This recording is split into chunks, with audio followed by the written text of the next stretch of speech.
last year there were a few. CPA. The first year Make it there was easy on yourself. quite a few. The second year was just all the departments. Right, now we got it. It's because everybody's happy. No one's The here. lecturers No on one's the here. other side of the building, and they're in trouble too. What's that?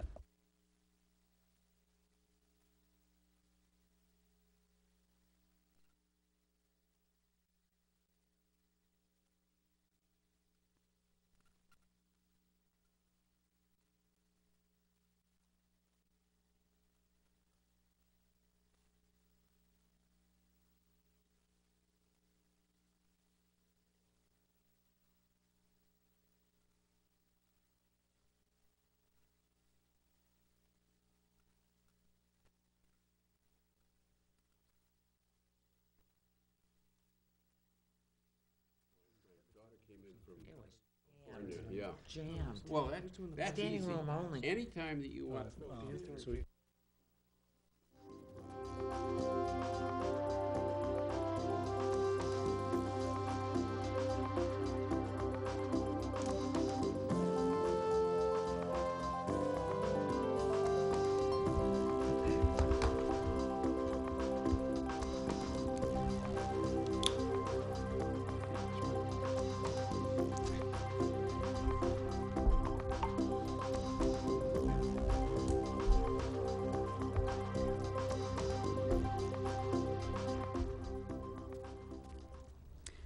Good evening, and welcome to the financial picture gathering and presentation here in Wakefield. My name is Brian Cusack. I'm the current chairman of the Finance Committee, and I'd like to welcome you and introduce you to our guests here on the panel. To my right is Steve Mayo, who is our town administrator, a former member of the Board of Selectmen as well. Dan Sherman, who is chairman emeritus of the Finance Committee and current member as well. Joan Landers, who is our current superintendent of the Wakefield Public Schools. Phil McCarty, another chairman emeritus of the Finance Committee and current member. Mr. Sean Margerison, who's the chairman of the Capital Committee. And Gerard Lehman, who is the vice chairman of the Finance Committee today. I'd like to start by having Steve talk a little bit about the reason for our presentation this evening and the history of it. Thank you, Brian. Over the last number of years, the Finance Committee actually was the first to put on this little presentation to kind of show where Wakefield was, past, present, and future. I felt that it was so much fun that I wanted to insert myself into the process.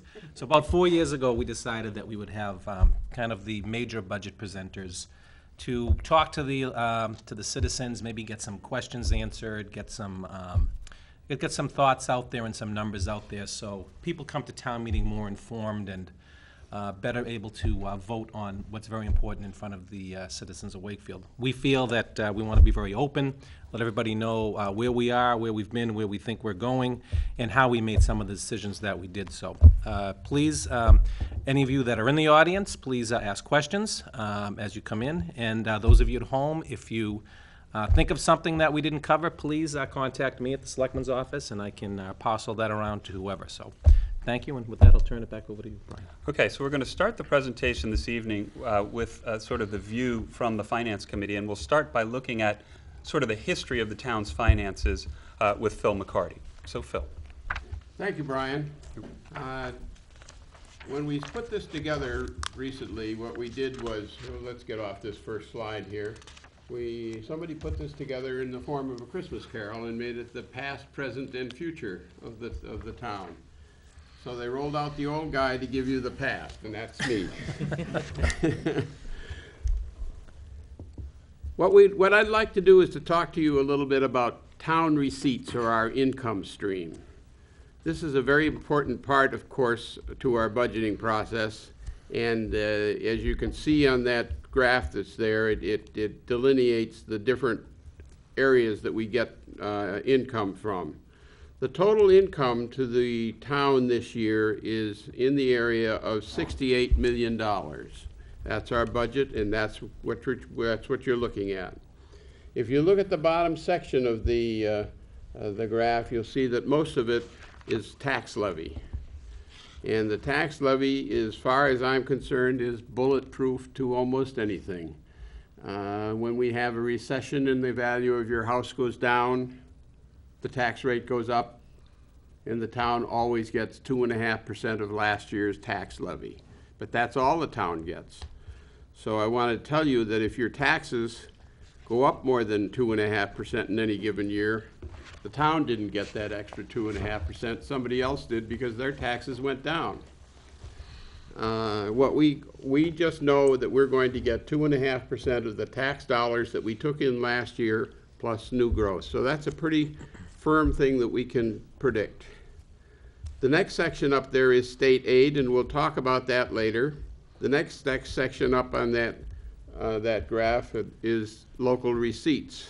And on top is what we call all other. And we'll dismiss all other because that's kind of a pass-through for free cash or the school building assistance money that comes into the town, or the Quinn bill, or the money that we get from the light department. These are funds that are important to us, but they're not funds that we need to talk about as far as how can we change our way of doing things and make things better. What I'd really like to concentrate here is on state aid and local receipts. We've got to redo this graph a little bit to show this a little bit better, but if you look back in the left-hand side of that graph, you'll see that the local receipts was minuscule compared to state aid.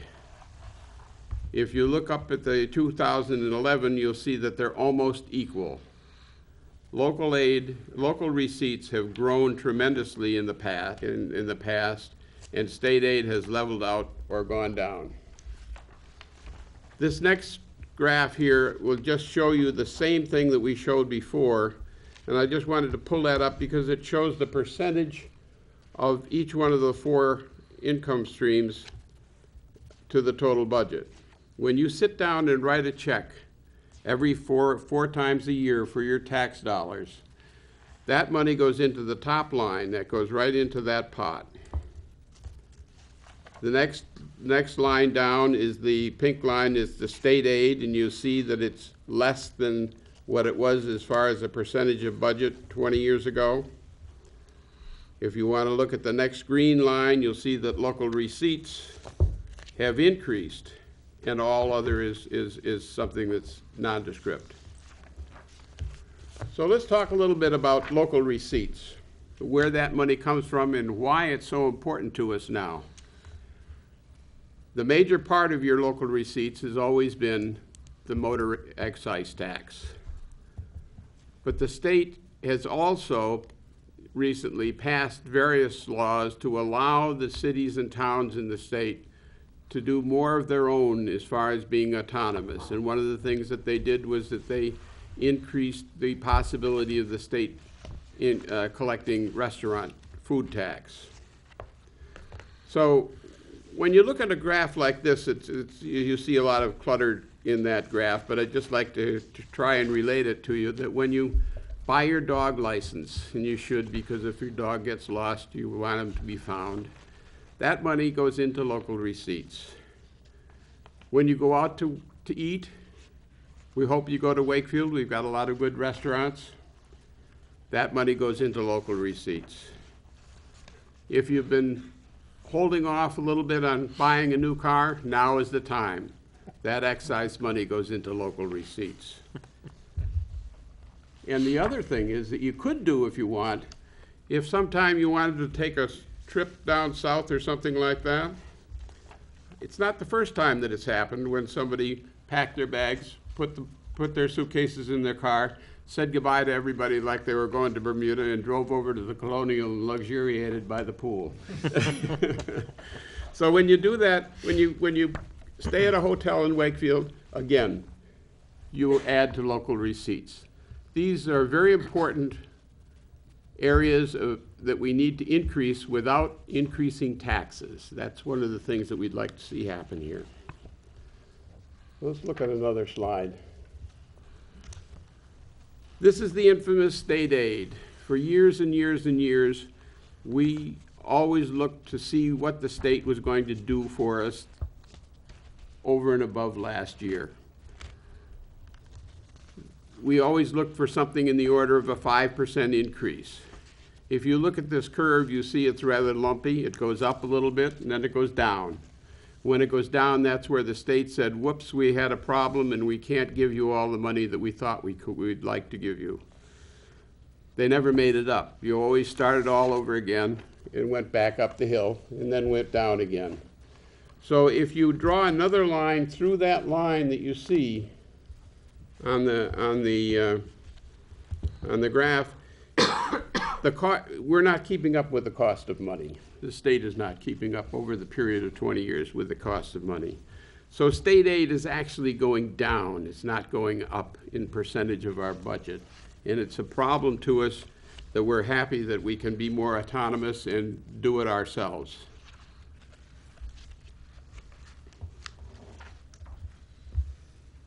Now let's talk a little bit about accounts. Here what we've got is the overlay account. Every year we put aside $450,000 in the overlay account. This account is set up so that if you're unhappy with your real estate tax and you think that you should have an abatement and you go before the board and the board decides that you're right, they take the money that's given back to you out of the overlay account. This is an account that's there for the use of the citizens every year, and it's also an account that at the end of the year may have some money left for it to be used for the town for other things. The next account where we put money, and you'll see it in our budget, where we want to put $500,000 this year, is in the stabilization fund. Back in 1988, we revived the stabilization fund as a rainy day fund, and as you'll see, we built it up over $5 million. It's now down to $1 million. We need to get that back up to the $3 or $4 or $5 million level so that we can have an account to keep us going when times really get tough. Free cash. Actually, the excess and deficiency fund. If you look at a budget of $66 million, at the end of the year, when you can't shift money from one line item to another within your budget, that money, if it's not used and you've done a good job not spending the money as you thought you might have to, that money goes into the free cash account or the excess and deficiency fund. That money we like to keep at a level of $1.5 or $2 million. It's an account that helps us balance the tax fund. It's an account that helps us through in the year when we have a special situation on a short problem where we have to call a town meeting and we're looking for money and we can't go after the tax levy. We can use free cash. Phil, can you give us an example of when we might have used free cash? Yes, so one of the perfect examples of using free cash is in negotiations. Because oftentimes when we have a negotiation, the contract was signed after the town meeting. The tax levy has been spent for that year. But there'll be money in the budget for the years following after that. We'll use the free cash in the first year to make up the difference because we didn't make it in time for town meeting. Because our budgets couldn't reflect that. That's correct. And what about this, like if there's a snow and ice, a particularly difficult year in snow and ice, is that where that would come from as well?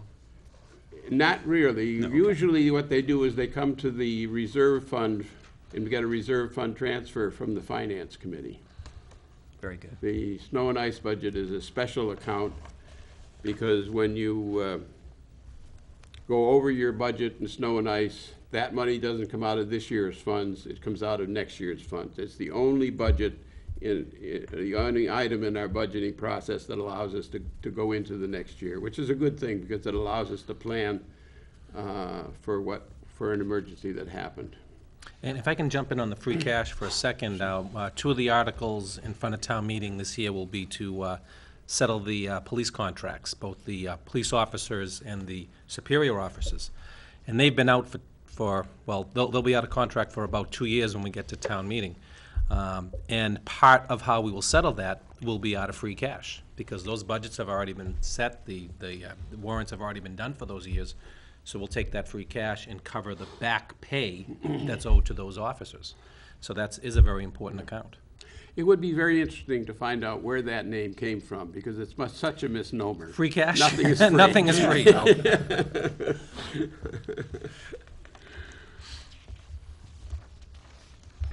The debt service fund. Back in the year 1994, when we built the Doll Bear in the Woodville School, we were looking for a way, when times were good and there was a lot of growth in our income stream, to be able to build those schools without a debt exclusion. This is something that we set up the debt service fund for, and every year we went to the legislature and got a home petition rule by town meeting vote. And the legislature allowed us to put $1 million a year into the debt service fund without the town meeting vote. This allowed us to build the Doll Bear and the Woodville schools from growth within our tax base. We did not have to raise taxes in order to build those two schools. We tried to do it again with the public safety building and did it within the debt service fund, but I'm sure that we squeezed things a little bit too hard. And in the next slide, I'll show you what I mean as far as going too far without raising the limit of what we need to build buildings.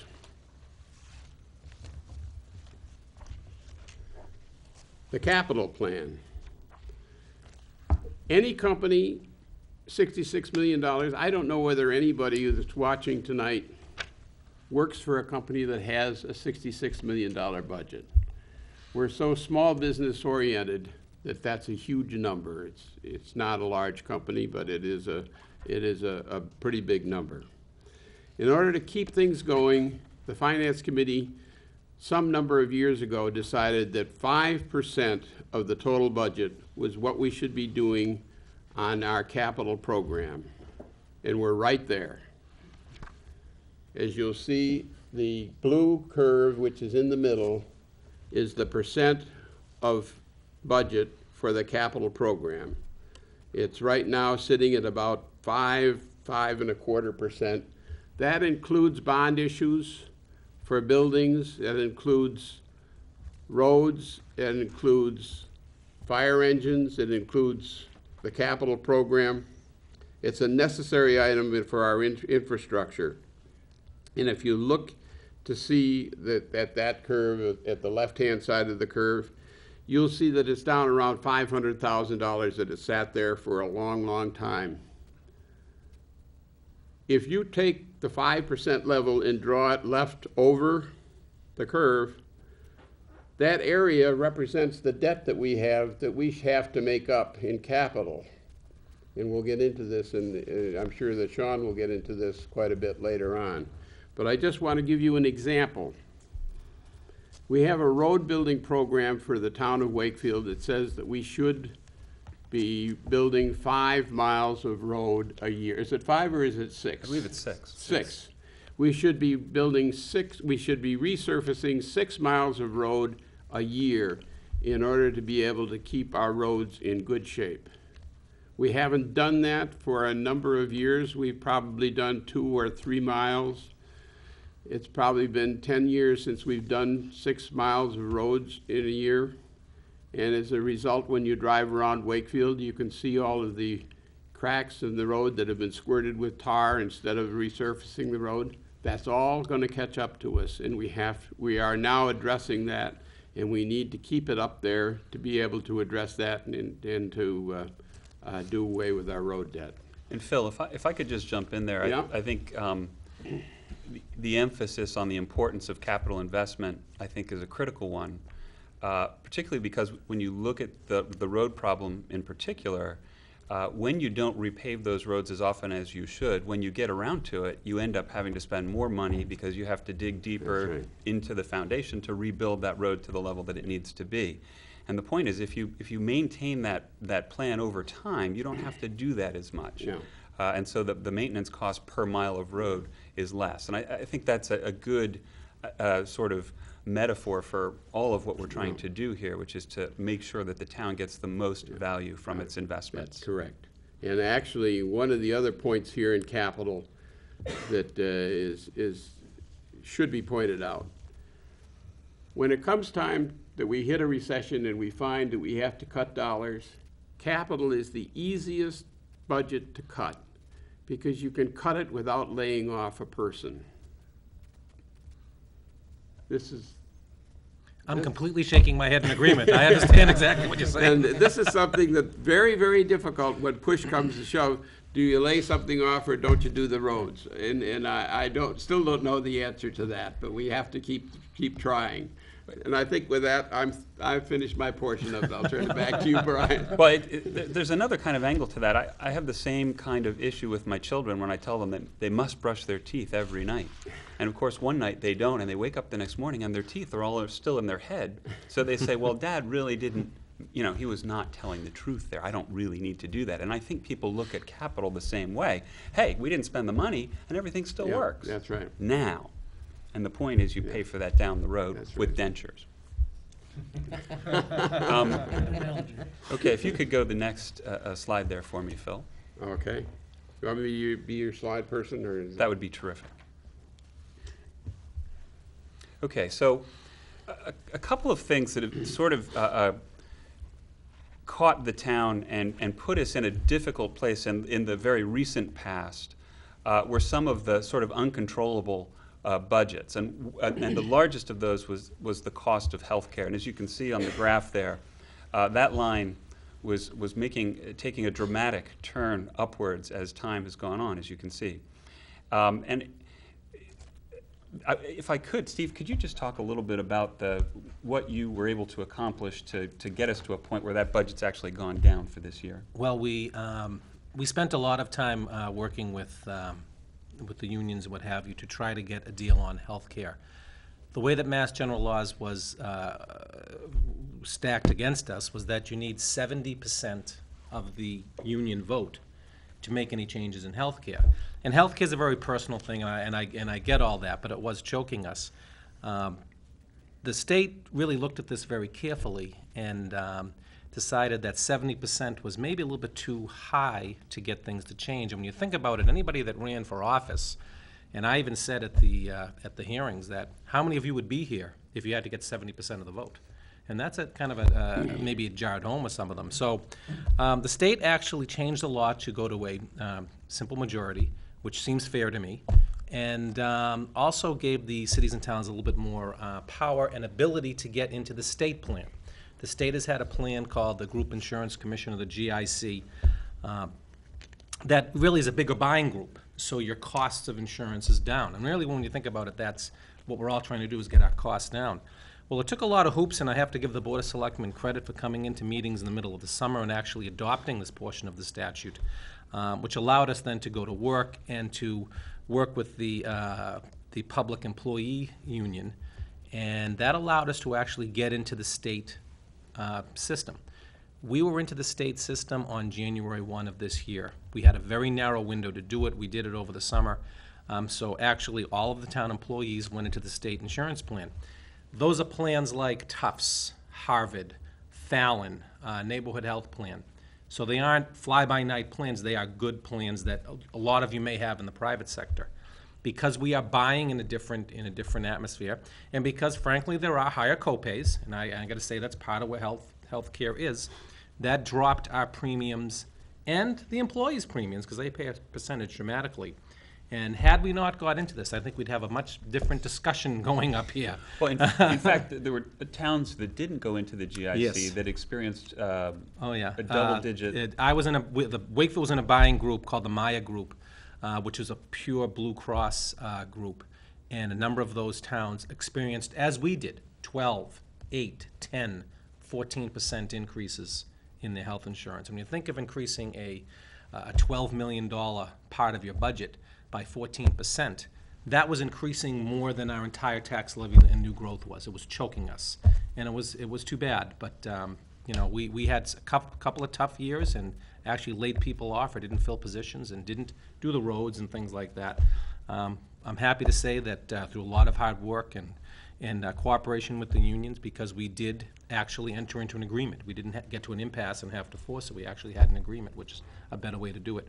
Made a big difference. So. Thank you, Steve. Brian? Yeah, yes. Phil. One thing that people might want to look at in terms of this graph that's here, if you look at the cost of premiums back in 1998, it was $3.8 million. But when you got up to 2010, it was $10 million.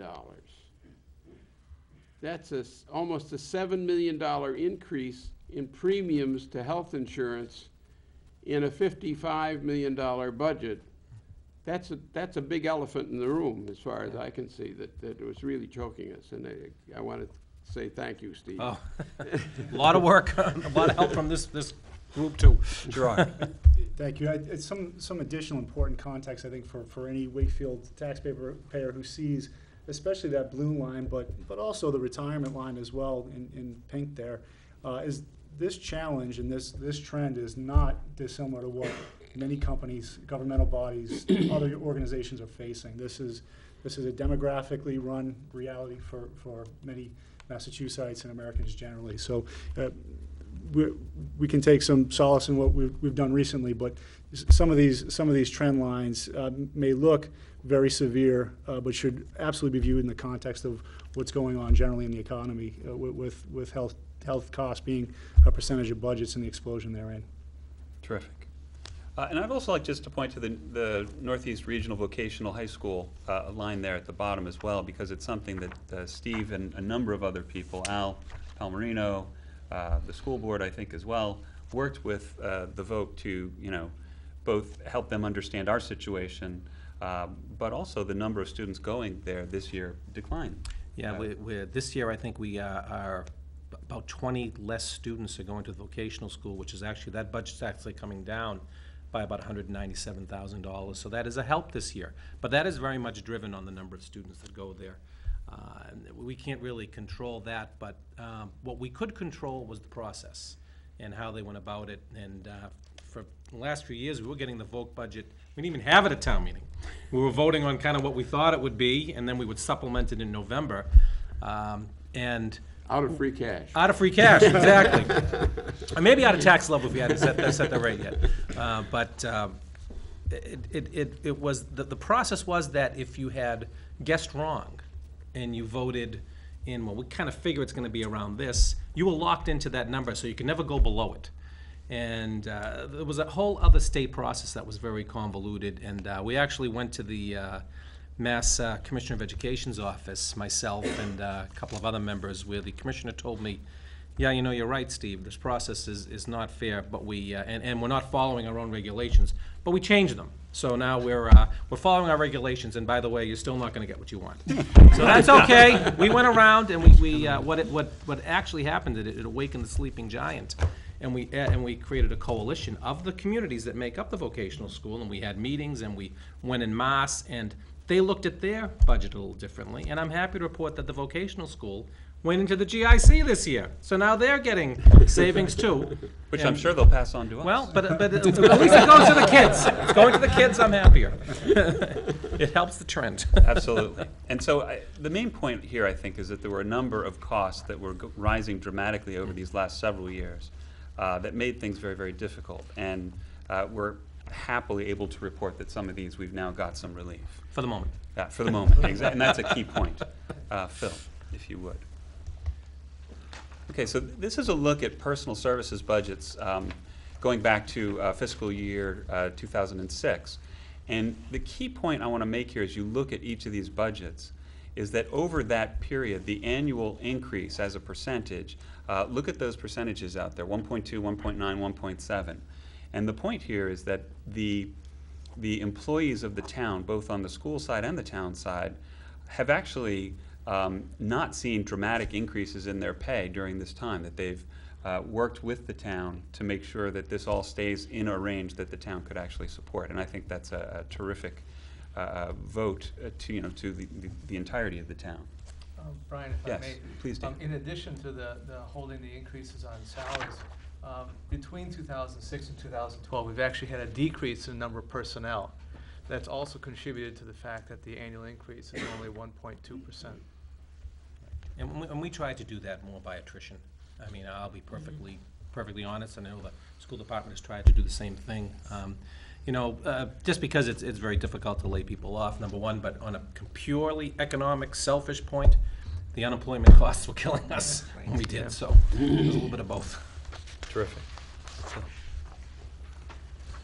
And the point is made again, if you look at the overall budgets, not just the cost for the personnel, but the overall budgets. There's some variation here. Fire and police are a couple of the higher ones there in terms of percentage over those 6 years, or 7 years in this case, actually. But again, the point is that the town, I think, overall has done a terrific job of maintaining those rises each year to stay within the budget that we've been able to work with. Brian, if I may, one of the earlier slides showed that our total revenue is increasing a little over 3%. If you compare that 3% to the basically 1.4% of this slide, what it means is that whatever growth we've been having has been getting eaten up by those things like the healthcare, retirement, and the VOC. Those budgets were the ones we're getting the much larger increases from that previous slide. You saw like 15% for the VOC, 8.5% increases over 10 years for healthcare. So in terms of where our dollars are being spent, it's not going to the department budgets. It's been going to these other fixed costs that rise more rapidly than the 3% of our revenue. Terrific. Okay. Phil? All right. So overall, we're, as Steve pointed out, for now, we're at a place where we're in very much better shape than we were last year at this time. I think that's fair to say. However, there are a bunch of things that still need to be addressed. And as you can see on this slide here, our reserves are definitely low, but we're doing a number of things to help get us going in the right direction. And actually, Dan, could you just talk for a moment about OPEB? OPEB. Other post-employment benefits or post-retirement medical benefits, that is an area that the Government Accounting Standards Board has stated that you must start putting on your books and accounting for it. What has happened, though, is many communities are starting to fund this obligation, much like they fund a pension plan.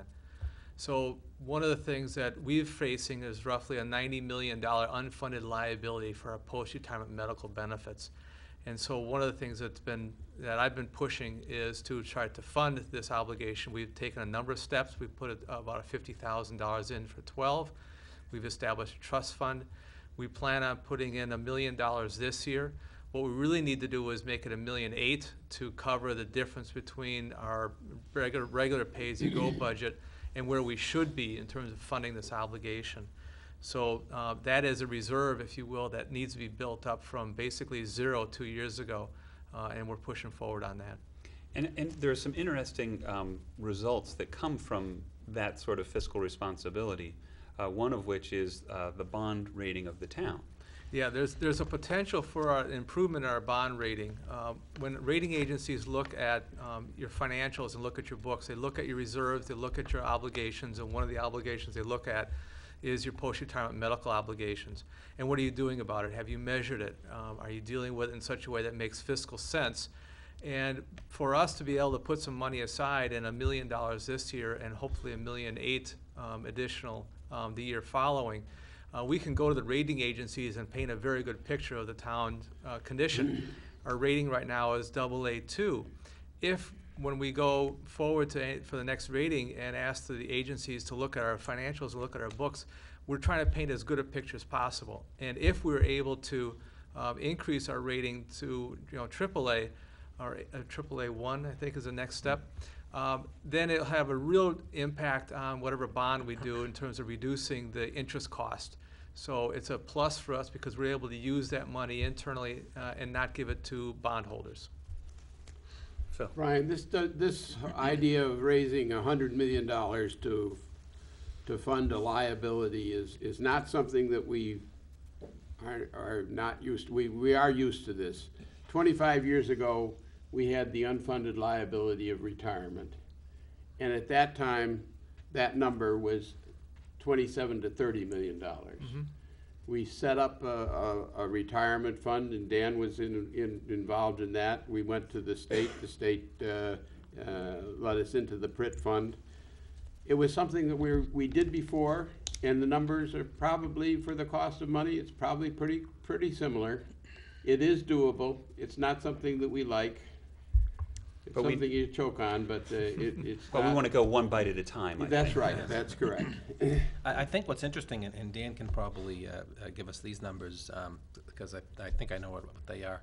Had we still been in the Maya program or the Blue Cross program, that OPEB liability was 120 million versus 90, or was it Yeah, it was about 110 million. 110 million? Versus So- 90. So just by going to the GIC, we probably saved at least $20 million on the liability side. And just a comparison to the public to the private sector. Many times you'll find a company that has a pension plan that's all set up and everybody thinks that everything is okay. The company wakes up some morning and finds themselves in a dire straits with an unfunded liability of their pension plan, which means that when they go bankrupt, their employees lose their pension plan, and everybody knows that that happened at Polaroid and other companies. That's not going to happen here at Wakefield. Amen. Okay. So you can see there are a number of things, and actually Sean will talk more about some of the capital projects that we need to address. Phil had mentioned the sort of backlog of capital that built up over time, and you can see that reference to 100 million in capital projects that are certainly foreseeable. So although we are in a much better place this year than we were last year, there's certainly still a long hill to climb. But the key point is that I think we're going in the right direction. Okay. Next slide, if you please. So this goes to the idea of one of the central points that Phil made earlier about that debt service fund and how we were able to pay for some capital projects without actually having to go outside of Prop 2.5. And some good news there is that the last payment for the library is in fiscal year 2013. So we're actually going to have some room there as well. And we'll talk more about that as will Steve. But I think that that gives us a pretty good sense for where we are now. And I'd like to turn it over to Dan to talk about where we're headed. Thank you, Brian. You want the clicker, or do you want me? Oh, to- you're doing a good job, Phil. Doing just fine. For fiscal 13, when we looked at our budgets and tried to figure out what the numbers are, first thing we looked at is, okay, what are we going to have for additional revenue? Our tax levy is going to go up $1.7 million, and that's basically a 2.5% increase over the prior year's base, plus some new growth. So that's our expectation of $1.7 million. We looked at state aid and we thought, well, we should pick up some money on state aid, and the last numbers we've got is actually a reduction of $34,000. So that doesn't help. So what we decided to do in terms of the proposed budgets is we're going to increase spending for salaries roughly at $2.3 million, and much of this is contractual increases due to the contracts have been signed in a couple years ago. We have to increase our retirement budget $169,000. We're increasing our capital budget from $1 million this current fiscal year to $1.5 million for 13. We're adding $500,000 of stabilization. Last year, the number was about $50,000. So our current increase in spending is going to be $3.5 million. So anybody doing the math can say, well, wait a second, we got revenue increases of $1.7 million, and we're going to spend 3.5. How do we deal with the $1.8 million difference? And that's the reductions in other line items. For example, healthcare, as Steve alluded to, we're decreasing that $2.4 million because of the great work that he and the selectmen and others have done. We're going to tap free cash for about $300,000. We have enough in there that we can tap a little bit of that. And then, as we discussed a moment ago, Northeast Vocational School, we have a reduction of about $200,000 in that area. So our total operating budgets are going to increase about 2.7%, which is not that much different than the historical average. But we're shifting some monies around in the non-department areas. Next slide, please, Phil.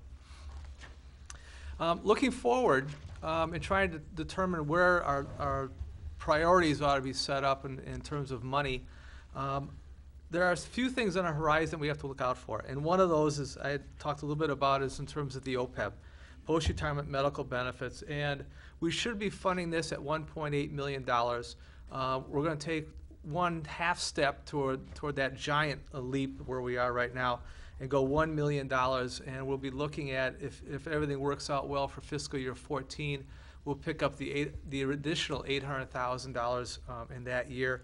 But we do have a $90 million unfunded liability to deal with, so we need to get started on that.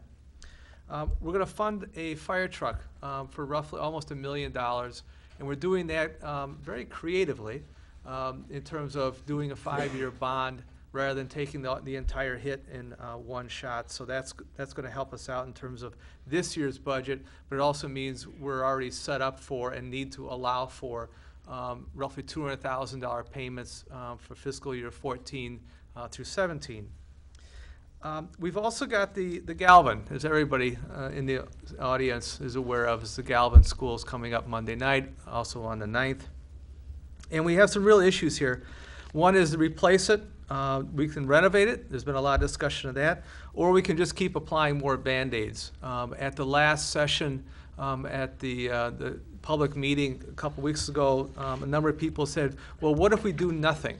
If we do nothing, we're going to continue with the Band-Aid approach. And we're facing at least $10 million of repairs that'll need to be done. And I think that's a conservative estimate. I think talking to Mr. Stinson and to Steve, we're thinking the numbers probably more like $15 million or maybe 20.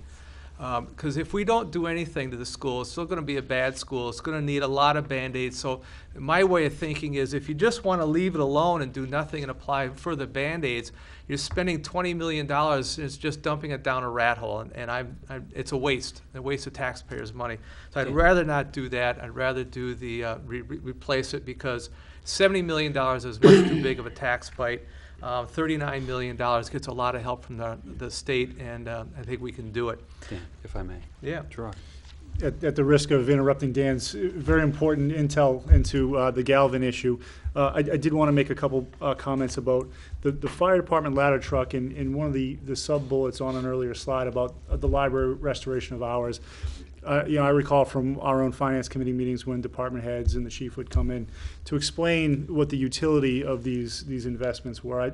I was heartened to hear exactly, using the library as an example, of how they've done the analysis to see how it impacts the user of the service, knowing that the restoration of hours does open up the library to people. So there's a very tangible benefit to the town. It's not just an arbitrary decision, but something that was constructively considered at how it's going to really impact the taxpayer and the consumer of the service. Similar with the fire chief's consideration for why now for the ladder truck, what safety concerns a new ladder truck, and what capabilities that opens up for him. It was enlightening to me, and I think the average Wakefield taxpayer should understand that we as our respective boards did tease those values out of our respective discussions. Absolutely. Thank you, Gerard. And Brian, sorry, Phil, go ahead. Just one point on the Galvin. We've been trying to do the Galvin for any number of years, and it becomes a prime example of confusion in the ranks as far as the people in the town are concerned. Because I remember one of the first times that we tried to do the Galvin, at that time the state said, if you're going to do the Galvin, we will give you 50 or 60%, whatever your number is, if you build new, but we will not do a renovation. On the second time around, the state changed its mind and decided that it would take renovations and new construction. And we didn't make it that time. On the third time around, which is this one, the state changed its mind and came full circle and said, no, we don't want to do any renovations, we'll only do new. So if people are confused about this, The confusion is in the state, it's not in the town here.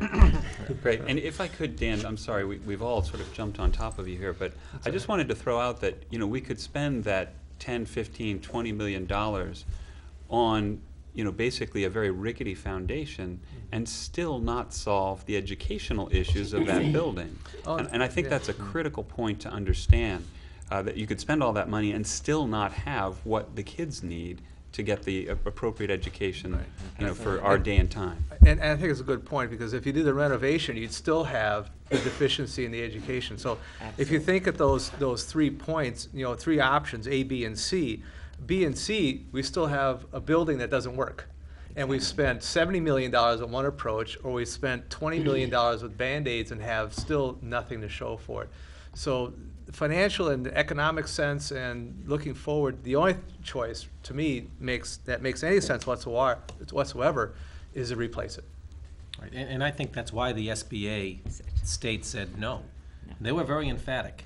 Oh, yeah. Do you get it? I got it. I got it. I was at the meeting. I got it. Joan and I got it. We were there. But you don't change any of the educational system. We have a culvert running underneath that will still be running underneath if we renovate.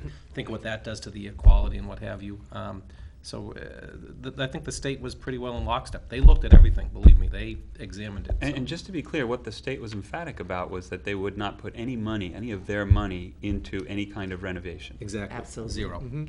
Absolutely. Including Band-Aids. They're not giving us any money for the nothing for Band-Aids that. either. Yeah. Right. Phil, next slide. Yep. Some of the things that have been reduced in the past years, but not restored. We restored a few of the items that were cut in the last couple of years, but not everything. So we're still dealing with some reduced services, including school programs, books, teachers, librarian aides, workshops, development, crossing guards. We still don't have a narcotics officer. We still could do a little bit more in building maintenance. We've made a lot of strides in that area. We've improved a number of things. One of the things I look at, like the public safety building and the library, which I'm familiar with, and they've been maintaining those buildings. They've been putting the money in the capital to try to make sure that nothing falls apart, and we don't have, we're taking small bites on maintenance now, so we don't have a huge bite some point later, like the roof leaks. So we're making progress there, and we still have problems with our roads. We've made a little bit of progress in terms of trying to fund those, but I think we have a long ways to go. We're nowhere near 6 miles a year. We're probably closer to 1 or 2 at best On in that average. neighborhood. Yeah, something like that. So we got a ways to go there on those services. Other Brian? things, yes, Yeah. Phil. We used to have in the town meeting 2 articles that haven't appeared for at least 10 years, I think. One was for sidewalk repair, and one was for new construction of sidewalks. We just cut those out. You're off a little bit. I think we've done the repair. It's new sidewalks. It's been at least 10 years since we've done anything on new sidewalks. No, we might have done them, but there used to be articles. Oh, Separate articles. rather than Right. DPW Yeah, budget. there used to be separate articles in the town meeting, one for each of those. Sidewalk repair is now in the DPW budget, Okay. and it has, Yeah. actually was increased a little bit more this Yeah. year. Right. And you're right, we did bring back new sidewalks this year. Yeah, for the first time, we got sidewalks. Okay, next item, on capital, more on capital. This year's budget is gonna be $1.5 million. As I mentioned, it's a $500,000 increase over prior. However, one word of caution is that roughly 45% of this 1.5 million is leases, which means if we have a difficult time going forward on capital, we may find ourselves in a situation where all of our capital budget is sucked up by lease payments and we can't do anything new. So the 45% would be nice if that was a little bit lower. I wouldn't mind a third in terms of a target, but that's just a cautionary note on that. Sean and his great group of people came up with a 5-year plan, and I just want to point out that we need $37 million under that plan if we're going to do all the capital work that's needed to be done. So although our budget's $1.5 million, what needs to happen is we need to spend 5.2, 8.5, 7.0, 7.4, and 8.9. So although we're making a good dent, we have a long ways to go. So that's something that is going to have to be addressed in the future.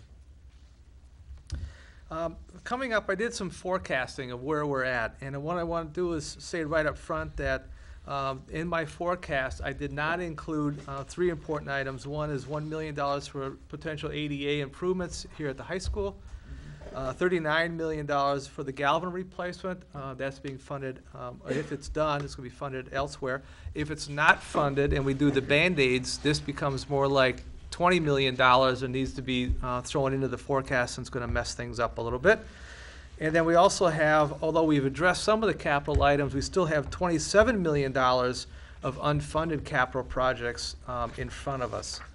So my next slide is a forecast of our revenue growth. And as Phil had gone through, most of our revenue comes from our property taxes. And our history has been roughly a $475,000 increase due to new growth. So if I combine the 2.5% on the base plus new growth, you'll see a forecast of the tax levy starting in fiscal year 13 at $54.8 million, and it goes all the way out to 2034 at $105 million. Now, what's important here is the rate of increase. The rate of increase is at 3.25% at the beginning, but notice how it scales down, and eventually it drops down below 3% because of Prop 2.5. So in the long term, we really have to watch our budgets in a way that we cannot be spending more than 3% per year on our budget, or we will not be able to afford it. So things like healthcare that was going up 8.5%, or the regional VOC, which was going up 15%, that's not sustainable because our forecast of revenue is limited to roughly 3% per year.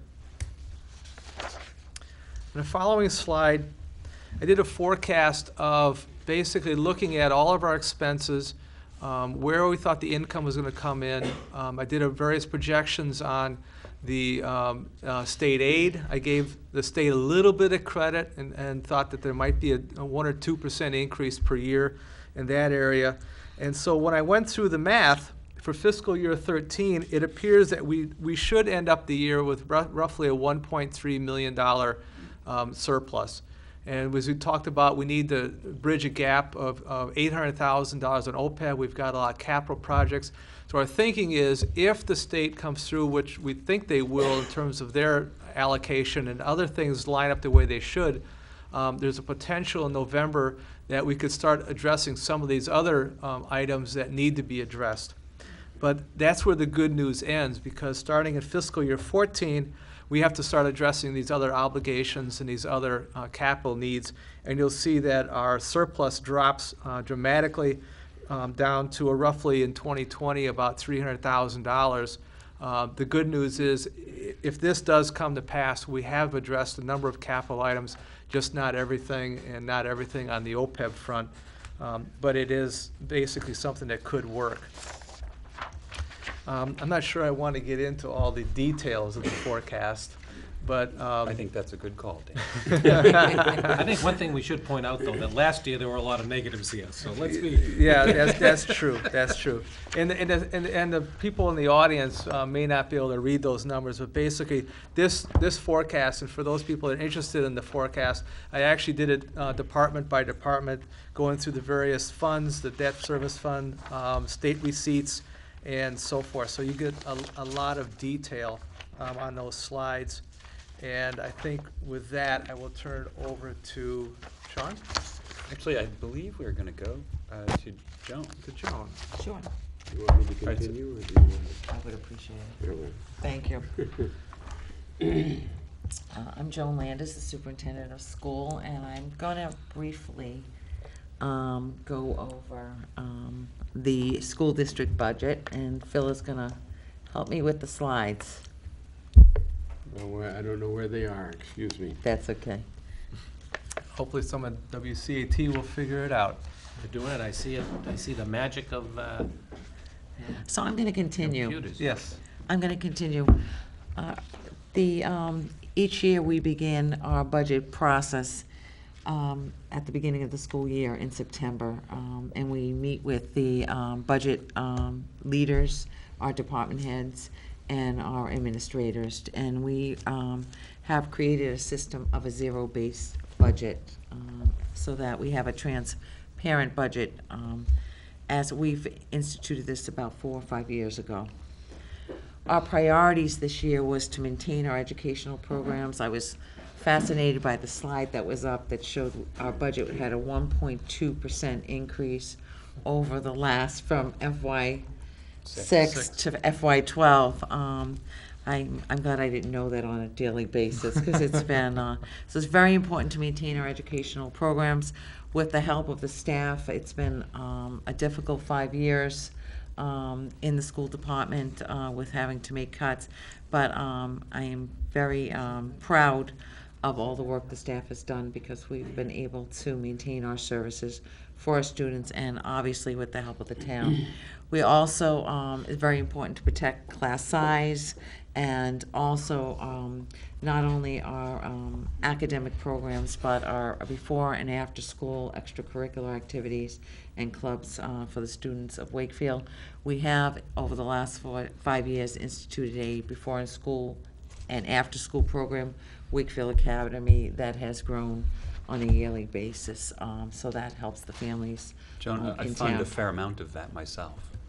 The Wakefield Academy. Good for you. So that's been, in the past there wasn't a program for parents that needed to go to work early in the morning and arrive home late in the evening, and that's been an important piece of the economy for people that had to spend longer hours at their jobs. So I appreciate the work that the staff was able to do. Our direction, we have a 5-year strategic plan, and we're very true to that plan. We have a vision for the school department. We're in year 2, and we have based all our budget decisions around that long-term vision. And as I said, we were able to sustain the level of educational programming, and we wanted to reflect a budget that was in the town guidelines that we were presented with. Our budget drivers every year focus around personnel, our enrollment. We do an analysis of our enrollment every year and our staffing trends. And we look at class size, where the needs are. There's a fluctuation of enrollment, so we make sure that we have staff in our larger classes, and we have reassigned staff to be able to maintain pretty even class sizes. Special education is a moving target. It always has been, and it will continue to be, just because of the increases in services and tuition out of district placements. A few years ago, the state put a freeze on increases in tuition, and they have lifted that freeze.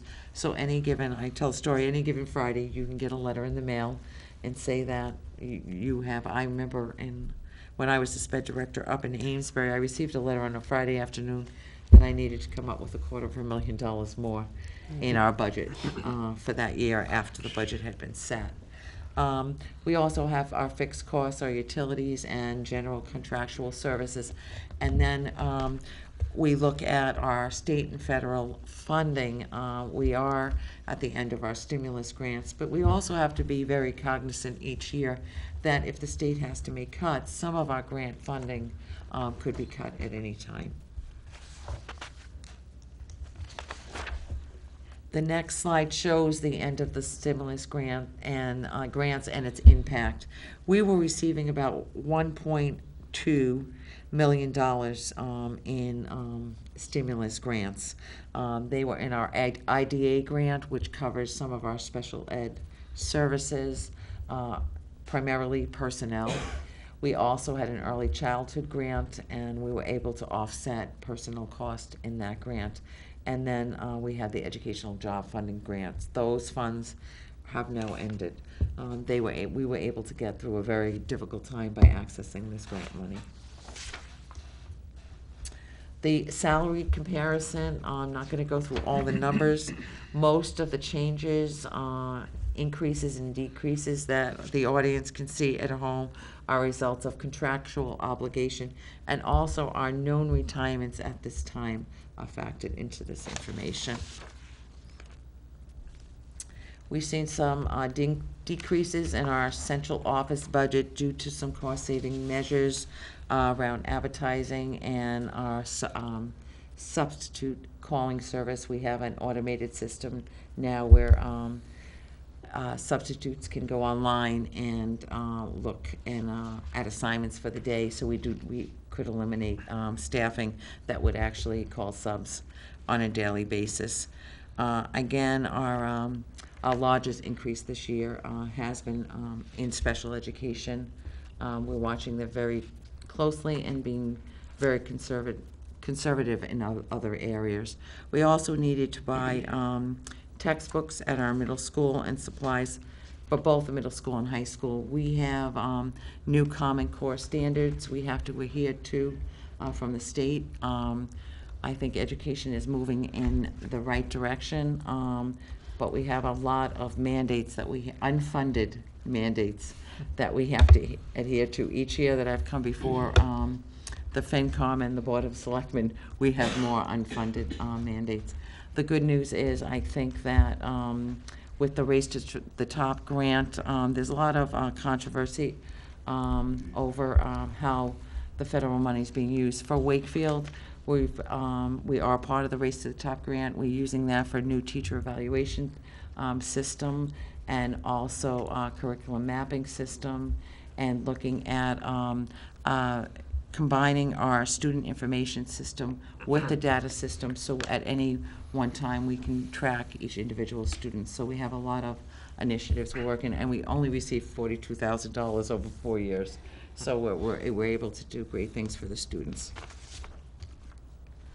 We are, for FY 2013, we are asking for a level service budget, which is $1,301,300 over FY 12 budget. It's an increase of 4.88% over FY 12. The next slide shows our pre-K to 12 enrollment history. In Wakefield, we've seen some peaks and valleys, but it's pretty much forecasted that the enrollment's been pretty flatlined. We don't see huge increases in enrollment or huge declines. We're hoping it became stable in 2009, and you'll see in 2008 there was a dip. But pretty much the census shows that it will remain the same. Yeah. Sure. I would expect that the enrollment numbers would increase in a recession because of the number of people who might not send their kids to a private school. But these enrollment numbers are the exact opposite. We have had students during the recession returned Okay. to the public schools. Some of the numbers are also reflected in a low birth rate Okay. with the census. And also, there is not a lot of billing occurring during recession, so families are not moving in. I think when the recession lifts, which hopefully we're in the right direction right now, when it fully lifts, we'll see more migration to the town. And the next slide shows there's absolutely a decline in birth rates. We've tracked it out. Okay. The really interesting thing is Mike Conley did a cohort analysis of enrollment rates, which does affect the budget for the school department. NASDAQ did an enrollment projection, and so did the School Building Authority. When they set the enrollment numbers for the Galvin Building projects, all the numbers were in between 5 and 10 student variation. Okay. So I feel pretty confident that we have a good assessment of what direction we're going in. Birth rate usually goes up in a recession, by the way.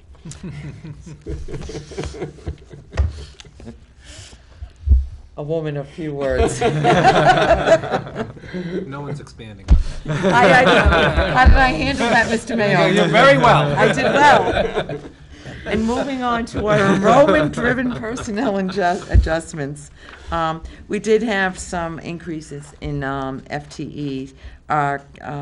We had to add a grade 1 teacher at the Dolbear School.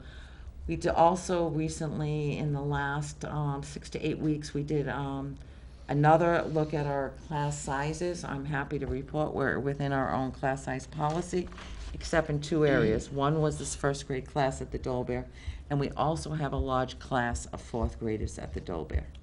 But otherwise, we're in the range we want to be in. We also needed to add a point for our teacher at the high school. We were turning away students, which was actually affecting their ability to follow a track of courses, because if you missed the entry class, you were behind a year, so they wouldn't be able to have full access while at the high school. And also, we have an unbelievable science program at the high school. It's very competitive in spite of our labs. The students are doing very well and scoring very high. During one of the budget cut period, when we cut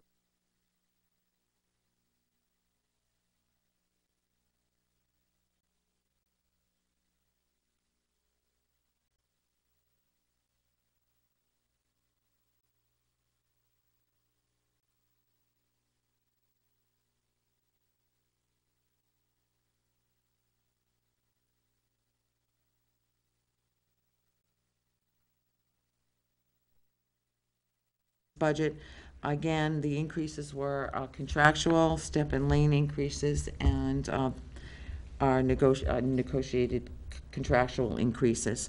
You'll see areas to point out is the sped tuition and the contractual services for sped increased, but we also had about $185,000 in savings.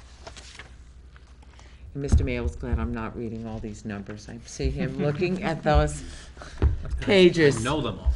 I know. This shows, as in a graph that the FinComm had, our history of our operating budget. We actually have a 10-year average of 2%. So maybe in those Earlier years. years, I always say I wanted to be superintendent in 2002, and I actually met with Terry Holmes today, and we were talking about the budget back there and the building project that never happened, and he was glad to see the Galvin signs around town. And these were the averages and the budgets that were needed to maintain our programs. We did have to make reductions in personnel that affected some of the things we would have been able to do to move the schools forward. We had some cost-saving measures. I won't go over all of them, but some of the major things were that we created in-district special ed programs at our schools. We regionalized our special ed transportation, which was a huge cost-saving measure. Also, we were spending a lot of funding on athletic transportation, because the way that the contract was worded, it was very costly, and we bidded, when we did our regular transportation bid, we also bidded the athletic transportation, and we've seen huge savings there. Also, the bus that we were able to get leased through the capital funds last year, where actually some of our smaller teams were able to transport them to their games in other towns and communities, and there's a cost-saving measure there. This year we combined our elementary Boston transportation, our MECO program, with Reading, and especially we did that at our elementary school level, and there was a cost savings there. We also reorganized our IDA grant. We were paying, a lot of the grant funding was going to pay MTRS. So we took a look at the personnel we were putting in that grant, and we were able to have some cost-saving measures, and which enable us to pay other costs that were occurring. Our food service program, we moved to a self-op program. The performance contracting and lighting project and the gas conversion at the high school has been huge for us. In fact, I was meeting with Dr. Smith this morning, and she said the lighting project was the most best initiative that we have in the school. It has made a difference in our classroom, at the field house, and she wanted to say it's unbelievable, the difference. for the students. That's great to hear, because that was really cutting edge. And what the performance contract is that you are, it's a way to increase your capital spending without pulling it through your capital budget. And we did, with the schools, new boiler, we also got a grant for a boiler, new lighting, everywhere, a lot of classrooms in the field house. And how you pay for it is that the company that comes in and does the work actually gets paid only if you have savings in the energy cost. So you pay for their work through the reduction in your electric and or gas bill. And they have everything in, you know, whether it's a warm winter, cold winter, all that is factored in this. So that's great to hear. That's a great success. We spoke for about an hour today. It's unbelievable the difference it made, and I don't think that people really knew the effect it had in the classrooms. Right, and I'd like to say, had that lighting been in the gym when I was field house when I was there, I would have shot much better than I did, and they would have played more. We really want to use that as an That's example. the Yes. second comment I'm not commenting on. I could tell myself that. Yeah, well, that's, you know, there was an excuse. But Phil, that's a great point, that as a model for potentially other buildings We in are town. using it as a model right now in another project. It's been a great success story. Really, Yeah, really very, was. and this year at graduation, all the graduation pictures will be clear. Won't be yellow. And there right. will be no yellow.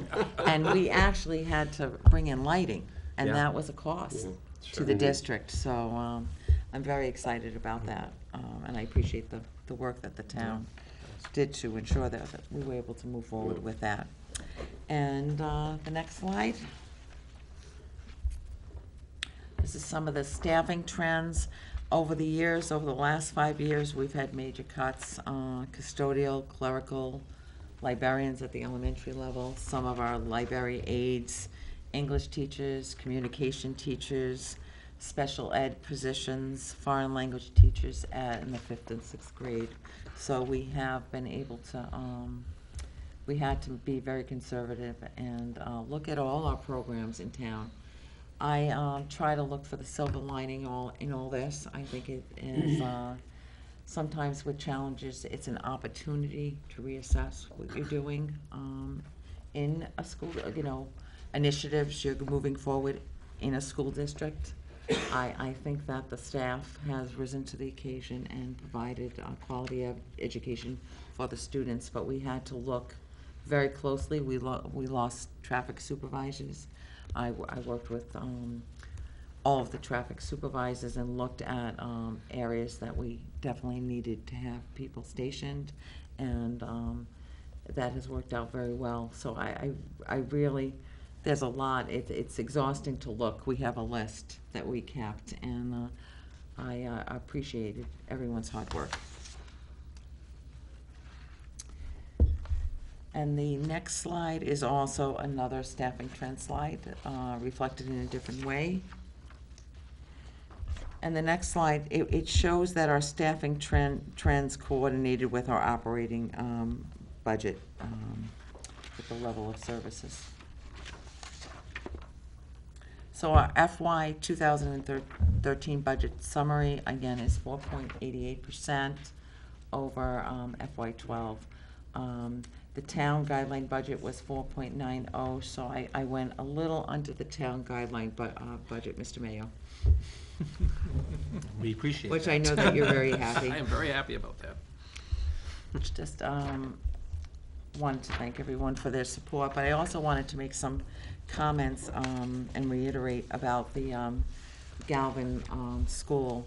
When we did go to the SBA, we went with a what we thought, and I still believe, a sound educational plan, but education is changing. We were trying to maintain the auditorium, which is a major part of the community, but also our academic programs. That's where our high school students perform, also our middle school. That's a classroom. It's a classroom for our students, and they would not allow us to keep that auditorium. And as Mr. Mayo said, they quite frankly said, go back and look at this again. We're not going to fund this renovation. It's also very important. We push the auditorium, people push that, and we are, they do not allow auditoriums to be built for middle schools in the Commonwealth. They just do not fund them. When that was built, it was a high school. Exactly. Yeah. These days, they will not allow that, the cafetoriums, and quite frankly, they weren't concerned about other uses of that space. And so we're one of the first that they're allowing an John, auditorium to be part of this building project. You can understand the idea that they wouldn't want auditoriums to be included in middle school projects, because typically a town will have numerous middle schools. And I think Wakefield is somewhat unique in that we only have the one. And in essence, it's high school before you get to high school. I mean, it's all the same students for 4 years before they go on to the high school. And I always hope that they would see the logic of that. This facility cannot be considered an assembly hall. That's not what it's for. It's a community event center, and I'm coming from the Center for Performing Arts here, very strong, because that should be a community center. It should have a green room. It should have all of the accessories needed to be an events theater. If we build a nice theater inside and it opens up onto a hallway, we are really throwing money away. I think what was very sobering when we went to the state was that we first thought we would go in and renovate the existing auditorium, around a new school and kind of keep that section. That was quickly dismissed by the panel, and there's a lot of educational leaders and construction leaders, what have you. They didn't like the way it flowed, and we kind of went down a track where they weren't even going to allow an auditorium at all to be part of a project that they would fund. They weren't going to fund the auditorium anyway, but they really didn't even want it in the building at one point. And I remember being on a conference call with them and really going down that path. But we got them off, and I got to say that our state delegation was a big help and pointed out the community aspect of that you just did, Phil. And they kind of came around, and I think the setup is going to be very good. We always wanted that theater to be uptown. I know you did. Say you got it later. But I think the setup is very good, where it is going to be able to take advantage of a big lobby area and, the cafeteria that you can spill over into that for maybe, cake and what have you, what have you, coffee and things when you have performances. So I think that we came up with a very good design, but it was a struggle to get them even to allow that at all. It was very sobering, I They think. didn't want to hear it. Yeah. I have one other thing that's been pressing on me, and it's to do with science. Recently, I saw a program down in Connecticut where high school science projects got together and built robots that picked up basketballs and threw them into the baskets from the foul line, two-point land, and three-point land. When they interviewed the students about what they got out of this most, the answers that came back were welding and metal forming. And when you stop and think about what's happening in New England with robotics, we've got a problem in eastern Massachusetts, not just Wakefield, when we split the vocational school and the high school.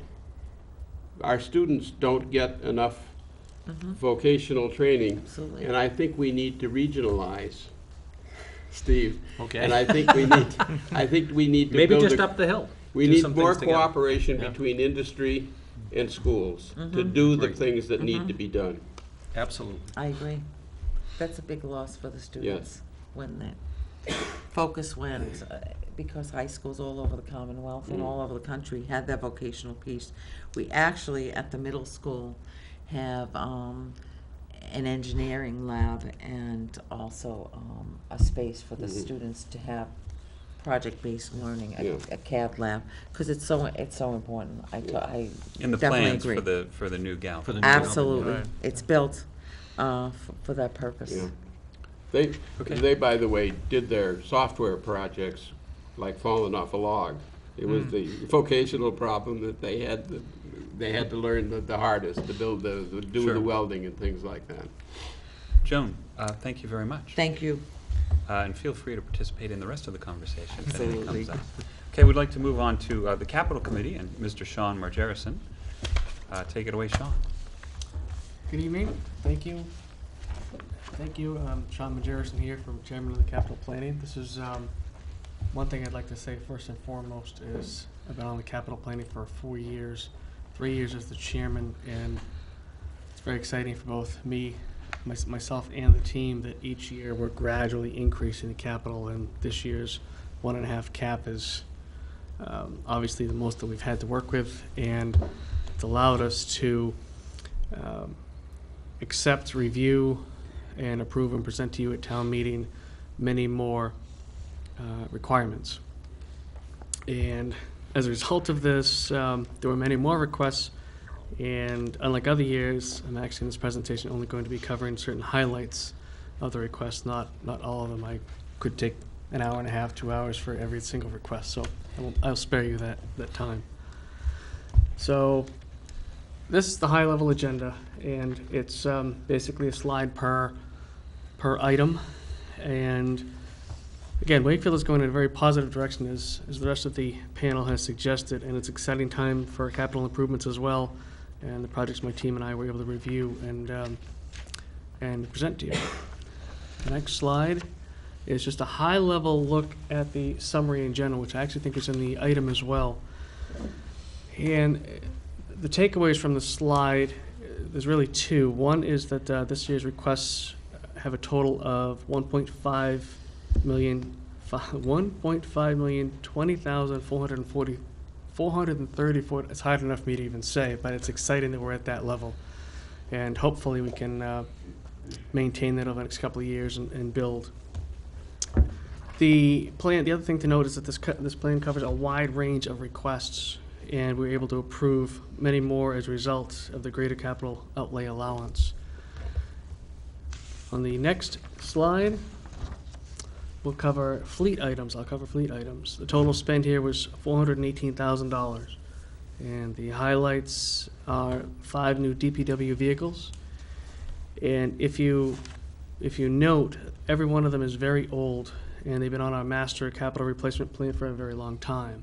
It's actually exciting that we can actually get in and replace vehicles that have needed replacement for just too long. Also, 4 new police cruisers are on the list. We only bought one last year, and we're working back to a cycle. Typically, we buy 2 1 year, 3 the next, and then following year 2, and then 3, and et cetera. Last year, we only bought 1, just basically due to the fiscal times and trying to cut back. This year, we're able to buy 4 and get back on the track that we need to get on that cycle turn. 4 brings us back to the normal rotation.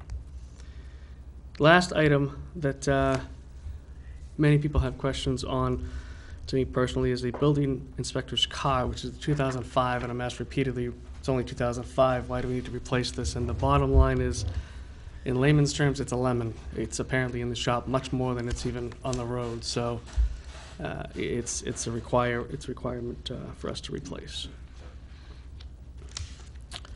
And the next slide is facilities. In total spend this year of $334,800, and these highlights include AC unit repairs and installations, new installations at the public safety building and select schools, which are rows 12 and 13 on this slide. The computers need to be kept in a place that's not warm, not too warm or too cold, to promote the longer life of the hardware. Row 15 has high school flooring, which addresses an asbestos issue that we're trying to resolve.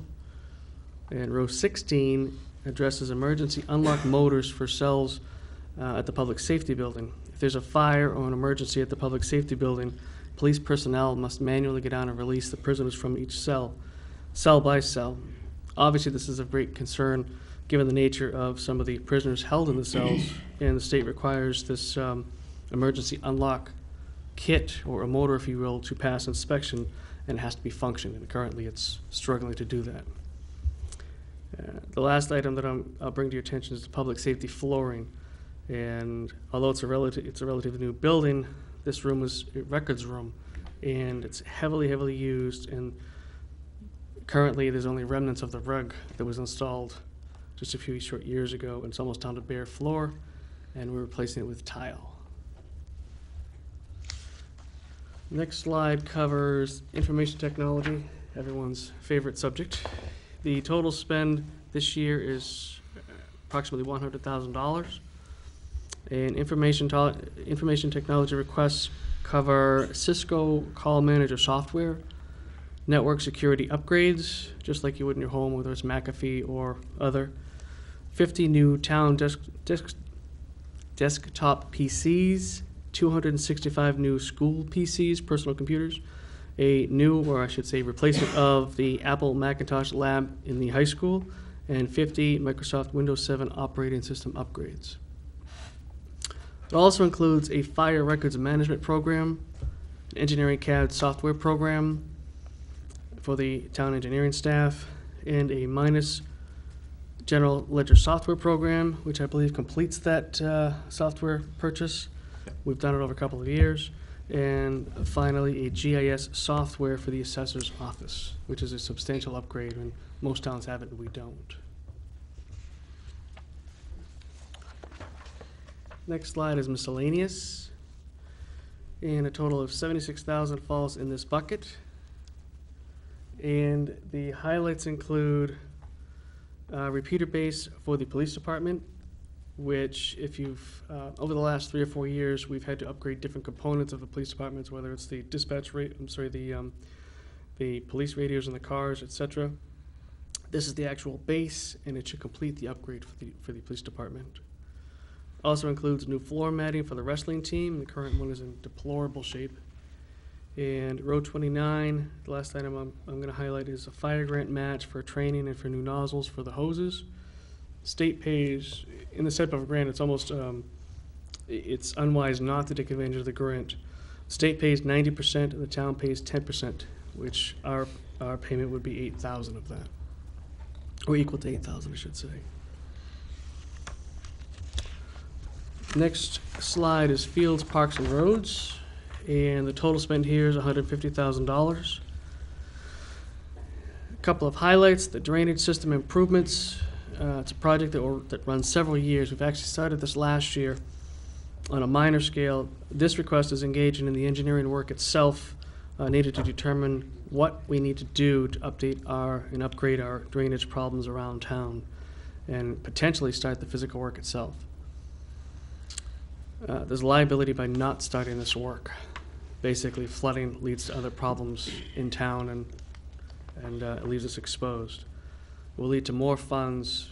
We're well aware that it'll lead to more capital need funds over the next few years to do the physical work. Be needed after identification of the actual corrective action that's been identified by the engineering work. The second highlight is cemetery lot development, which is further work at the Forest Glade Cemetery to support the growing need of cemetery lots. The final slide relative to the high-level capital needs is water and sewer. And the highlights here are a dump truck with a plow that costs $50,000 on a 3-year lease. It replaces the 2002 dump truck with a plow. This vehicle is used 24/7 for normal operations and during emergencies. It's heavily relied on, and it's getting to the point where it must be replaced. Also of note, aqua ammonia system for the water. It's request to overhaul the treatment plant, chloramine control and pumping system. There's a Linden Street pumping station upgrades, which is a request to upgrade the pumps and controls at that pumping station. There's also filter building and aeration basin upgrades. Let's continue the piping and gate valve upgrades in the filtering building and provide removal of decommissioned aerating piping and perform repairs to the aerated basin concrete slabs. It's a little technical, but there's a lot to it. That's it for the high levels. The high level needs. There are 2 other articles in next Monday night's town meeting that I'm going to address. The Capital Planning Committee is suggesting favorable action in proposing putting forth 2 more articles. One is Article 21 for the new ladder truck for the fire department, which has been mentioned a couple of times here this evening, and I just want to make sure you have some details around that. New truck costs $950,000. It'll be paid with a 5-year bond. The truck obviously has a life expectancy of 15 to 20. It's lasted 17. And the buildings are listed here: Edgewater Park, the Sheraton, Colonial Point, etc. The repairs and maintenance for the current truck are increasing each year, and currently we can still get a reasonable market price. Reasonable is probably $50,000 to $75,000 for the truck. We have had a major problem. The engine is leaking oil to the point where it's burning way too much oil and it cannot be fixed completely. And as recent as March, we had a major hydraulic issue with the ladder itself on the truck. And there's very, very tight state inspection rules that make this a concern. If it slipped now, it did go back and pass inspection, but apparently it's, with hydraulics, there's a potential that it could happen again. It's showing signs of wear very quickly. And lastly, all fire trucks are, to a degree, custom order, which means we place the order today. It'll take up to 1.5 years to actually receive that truck. It should take between 9 months to a year, but if there's any issues, it could take up to 1 year, leaving us, if the truck falters in any way, leaving us exposed. Sean, if I Yes. may, there was one other point about the amount of weight that the actual end of the ladder could sustain. Correct. Do you remember? Currently, absolutely. Currently, our ladder will hold up to 250 pounds, and the new ladder truck will handle 500. It's not a commentary on the firemen, but most people, They might be carrying you something, you right? can't. At what Or Very the high- potential evacuees, yeah. I'm not sure about one angle. I know the limits of the ladder truck at the very end are 250 pounds. I don't know what. That's a very good question on the angle. But in terms of, bottom line is, a fireman could be at the end of the ladder fighting a fire, but to carry somebody down, there's very little room. They can handle a child, but they're at risk if they have to carry an adult. And there was one other point I'd like to add in, and that is that there's no hose attached to the apparatus That's correct, and that's another. automatically. So Actually, there's two other components. That is one that will automatically be attached to the ladder. Also, it will have a generator that is part of the unit that will give light where there isn't any, so they can actually see what, and help those folks out with the light. If I could, just at the point about having to haul the hose up there on the ladder while it's extended, and they literally tie it to the Really? ladder to keep it there, and then they charge the I mean, it's time. It's time, absolutely time. And I believe my last slide is on one of frankly, my favorite subjects, the recreation bond. And as it says here, it's Landrigan Field with several upgrades, or updates, if you will. A new turf field, bleachers, press box, concession stand. Beasley Field will get a new turf field, track and lights. Replace the high school field house floor and the Dobbins tennis courts, which have needed it for years. And if there's any extra funds available, if we're able to negotiate well, we'll have some funds to resurface the Vets Field as well. I'm sorry, the Vets Field courts as well. And the ultimate question is, how do we pay for it? And I've actually been asked this quite a bit recently. It's a combination of several things. Actually, as pointed out here before, we're on a last payment of, or we will have the last payment of the library bond in fiscal year 2013. First payment of a bond for this use will be fiscal year 2014. Also, we'll be refunding or refinancing existing public safety building and senior center bonds at historically low rates, which are currently between 2% and 3%. The funding of the debt service with the sale of proceeds from the Franklin School at $880,000. Basically means the debt service remains the same, which is a very key point. There's no increase for taxpayers and will stay under the 2.5% threshold. So no increase in taxes, no increase basically on what we're paying currently, and it keeps us under the 2.5% threshold. And the why do it is I think that list could go on and on, but the highlights that I have would not cost the taxpayers any more than currently paying, as I mentioned. It gives us a new state-of-the-art fields that'll support track, marching band, soccer, field football, lacrosse, etc. And the etc. can go on and on. It'll let us support some of the local some level of local youth football, soccer, lacrosse, etc., that it can't be used for now. The new turf fields, I think it's extremely important to note that these fields can be used not 24, they could be used 24/7, but obviously that's not realistic. They will be able to use early in the day to late at night. And right now, our field, specifically Beasley, is getting hammered every day, every year. And by the time August comes, it's dirt. It's beyond time to do this. There may not be another time to take advantage of the bond rates, as I mentioned previously. And it gives youth a high-end recreational facility that enhances the pride in Wakefield. You know, I drive around Wakefield and I still see the signs, Pride in Wakefield. And I think there's a lot of pride in Wakefield, and this enhances that feeling. And hopefully, if we invest in the athletic facilities, some of the students that may consider going to a private school instead of Wakefield High School because of their athletic facilities will stay in Wakefield and actually play for our teams. Gerard. May I interject one other Absolutely. point? Well done. One that we made during our finance committee meeting when you came before us, which I think may just be icing on the cake, because Steve or Superintendent Landers will jump in if I'm overstating it, but I do recall when the Beasley Oval renovation was under consideration, the point was made well by the Wakefield track boosters that there is an incremental transportation cost being incurred because towns aren't coming here to compete. So this may be another example, and it seems to be a consistent theme we have before us, where an investment in this rec bond actually will manifest into some specific savings in other areas of the budget. So again, I don't know if we have it quantified necessarily, but it bears mentioning. I think anybody who's had to drive to Belmont instead of playing here at Wakefield, that anyone who's competed in the Middlesex League like I did knows it used to be a treat to play at Wakefield. The Wakefield layout has always been par excellence relative to our competitors, and getting back to that level of reputation, I think, is great. But there is the cash flow impact too.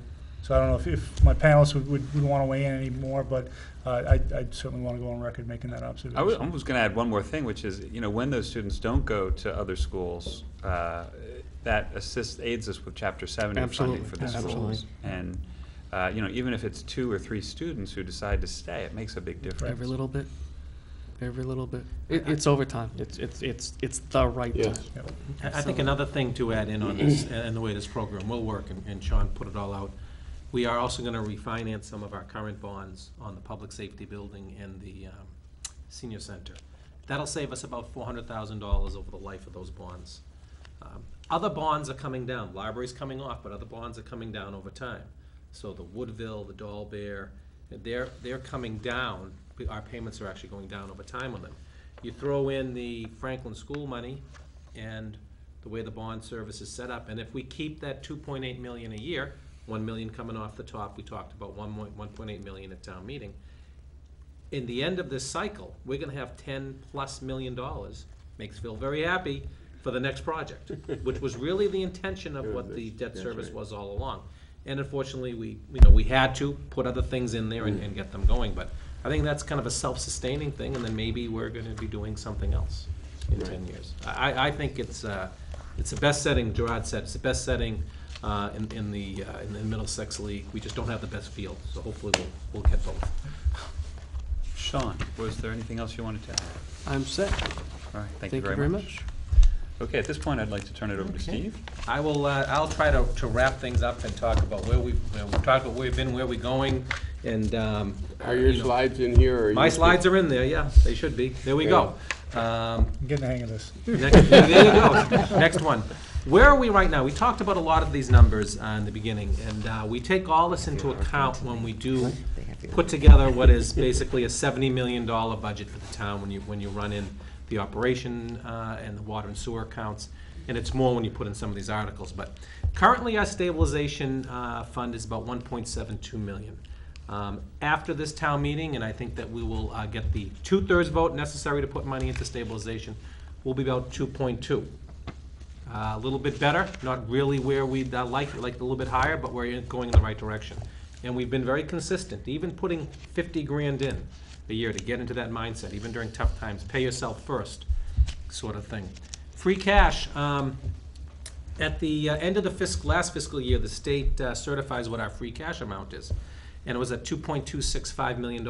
I'm going to anticipate that we're gonna be up around $3 million when we get it certified this coming August, or whenever the state gets around to it at the close of this fiscal year. Part and parcel because some of the savings we had in healthcare this year. So that's gonna be a nice number for us to be going with. Water and sewer have pretty good reserves right now. Overlay, we talked about that. There's about $600,000 in there right now. Again, that is potential to be used out for taxpayers. Not all the years are closed out on that, but there's potential for some of that to be available going down the road too. And I'm happy to say that as to date, we haven't tapped the reserve fund at all, but guys in the FinComm, I'll be coming.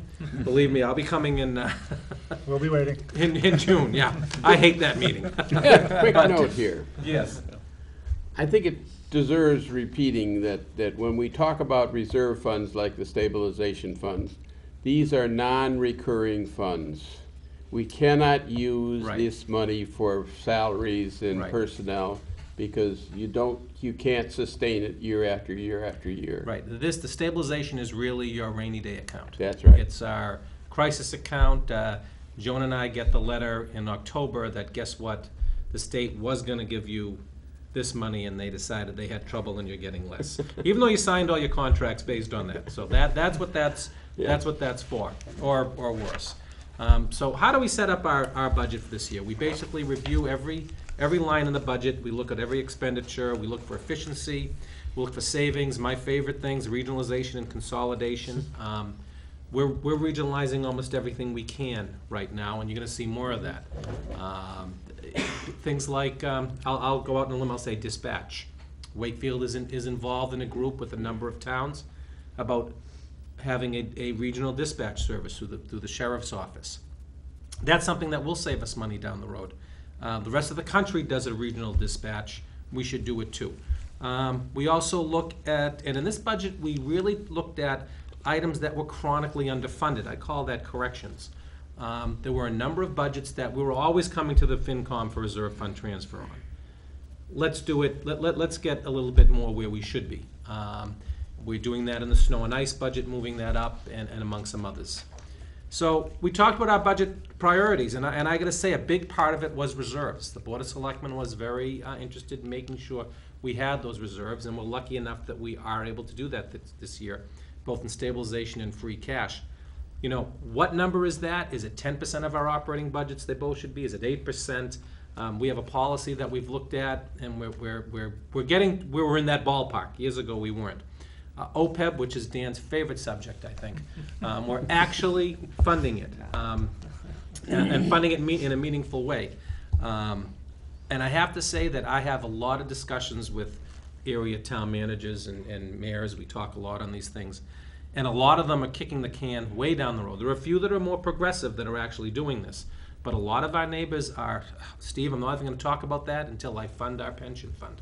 Well, fully fund the pension. Well, we're not gonna be fully funding the pension until 2038. We can't kick this down that far for a lot of reasons. Number one, it's the right thing to do. But number two, will really help us in our bond rating. And in talking with bond counsel, what we've tried to do collectively over the last few years, at this point, is probably, and an OPEB being a part of it, when we fund it with $1 million, may save us over the life of the Galvin bond $1 million. So I think, like Dan said, we can either pay that to the bank or pay ourselves with it. So I think it was a good thing to do. Another one of our priorities was the Emergency Operations Center. The public safety building was built with the intent that that would be an EOC. We are actually going in that direction right now. In fact, we have a tabletop exercise on beginning of June where we are actually going to go through a catastrophe in town. We're set up for media, we're set up for internet access, all these things are done there. We're going to really see how that works out. We've had a few emergencies in town. We had the water emergency last year that brought all of us together. We didn't have the Emergency Operations Center in operation then. You know, we really need to have that going, and I think the town should be very pleased about that. Employee contracts. All the employee contracts, with the exception of the school department, are up this June 30th. Some of them we'll have the police coming forward. So we do have to settle those contracts. It's something that you need to do in business. And we also wanted to reinstate some of the cuts that we've made. We've made some cuts. We've cut services. We've cut programs. We've cut, certainly cut capital. And we've really been trying to do all of that. And I think this budget reflects that. Next slide, please. So what were the budget priorities? We talked about them tonight in capital, particularly. Recreation, we talked about that bond. Drainage. Now, drainage is a big issue in this town and a lot of cities and towns. As things get overbuilt, where does the water go? It's not rocket science.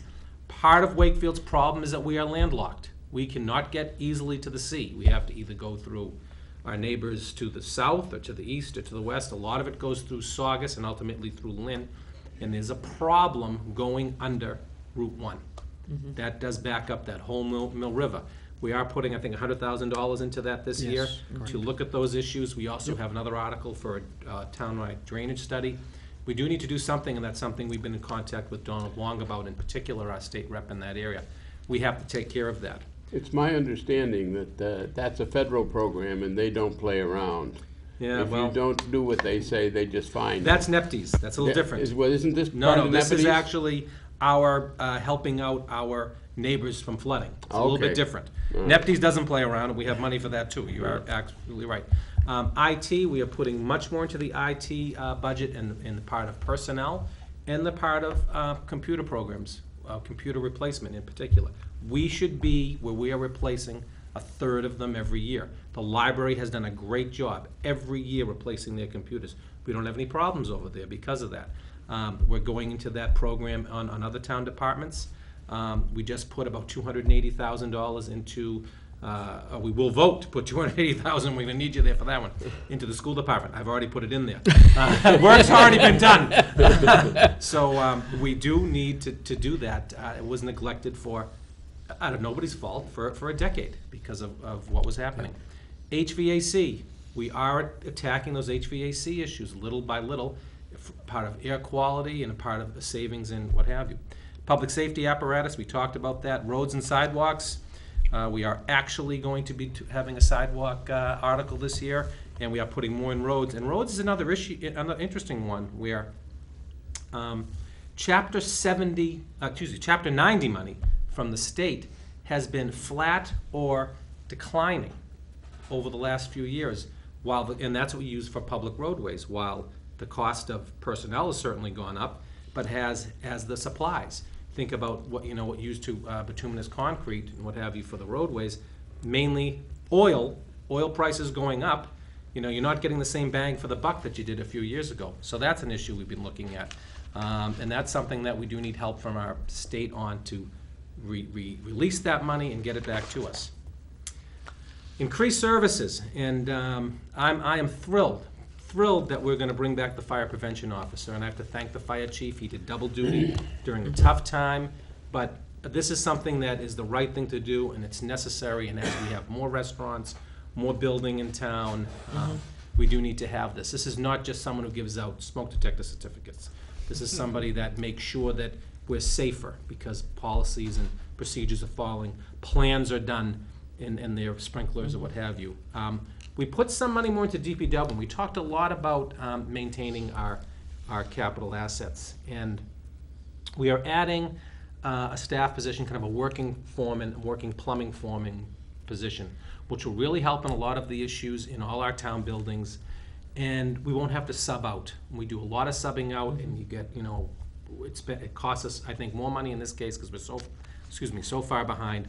So we need to do that. Technology we touched on. Library hours increased. If my mother's watching, she's very happy. She's going to go there every Sunday. She did tell me that. And we have gone from closing at 8 p.m. at night, Monday through Thursday, to extending that hour till 9. Very busy hour for people coming in to actually get books, what have you, or other items, but actually to have meetings. We have some great public meeting spaces in there. And you can't have a public meeting that starts at 7 that gets over at 8. As much as I'd enjoy that on my side of the table, it doesn't happen. So we do need to do that, and that's great. And the Sunday hours will mirror the school year, and I think that'll be great. So how do we pay for all this? We talked about what the tax levy is. what we assume that will be, and that's kind of the only hard number that's up there. I know what my tax levy is now, and I know that we've multiplied that by 1.25%. I kind of think I know what that's going to be. State aid, that's, I'm assuming it's going to be level funded. The House actually, or minus 34,000. The House actually stated that they wanted to increase that. I follow the state revenue every month. April wasn't as good as it could have been. There's always an explanation.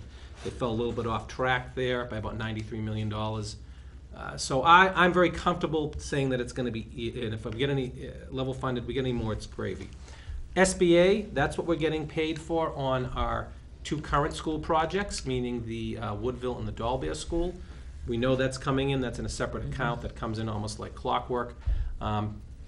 What's important to note about the new Galvin school is that the state has changed how they fund things.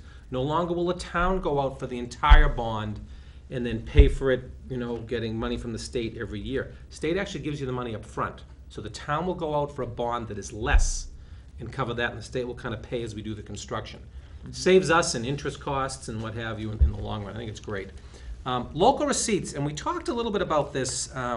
Local receipts are those other items that come in, excise tax being the biggest one, local option meals tax, and Phil and I were talking, local receipts, which used to be nothing in our budget, is almost the same as state aid now.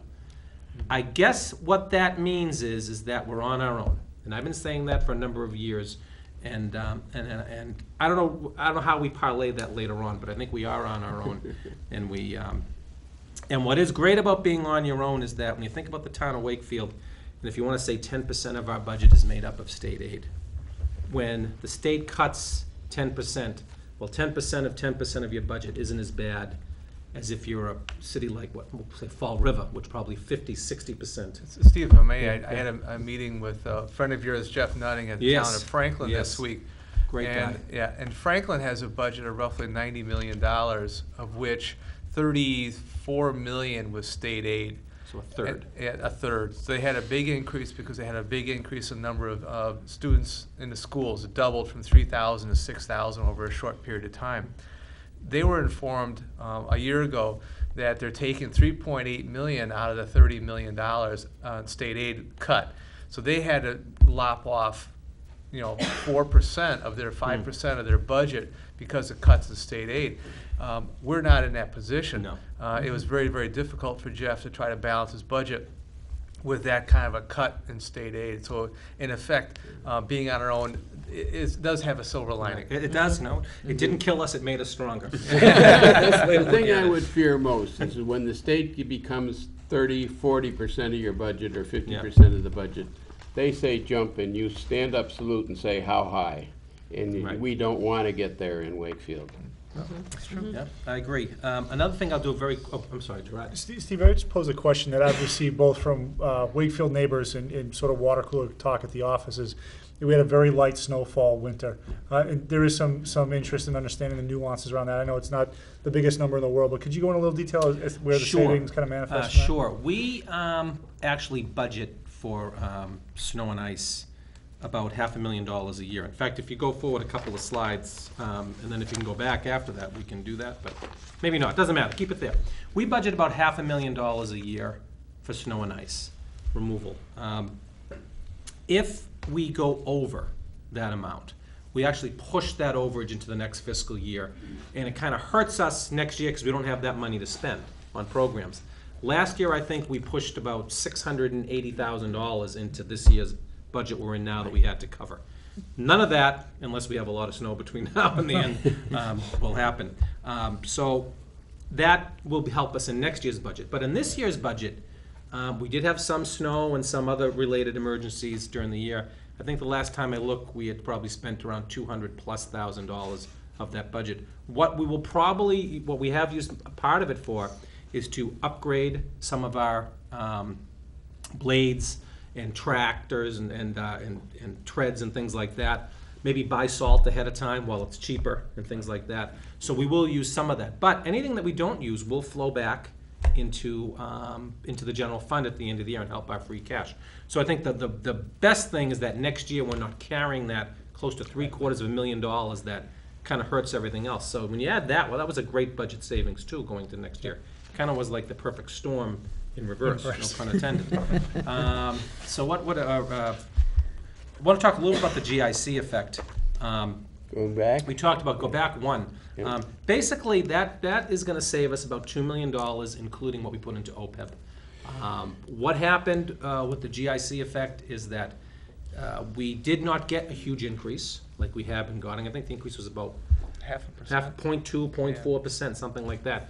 We've been used to getting 16% increases or 12% increases on a much larger budget. That was a huge, huge issue going forward, and I do say that had we still been under that program, and had we got hit like Danvers got hit with a 12% increase in their budget and they're in the Maya program, we'd have a much different conversation today.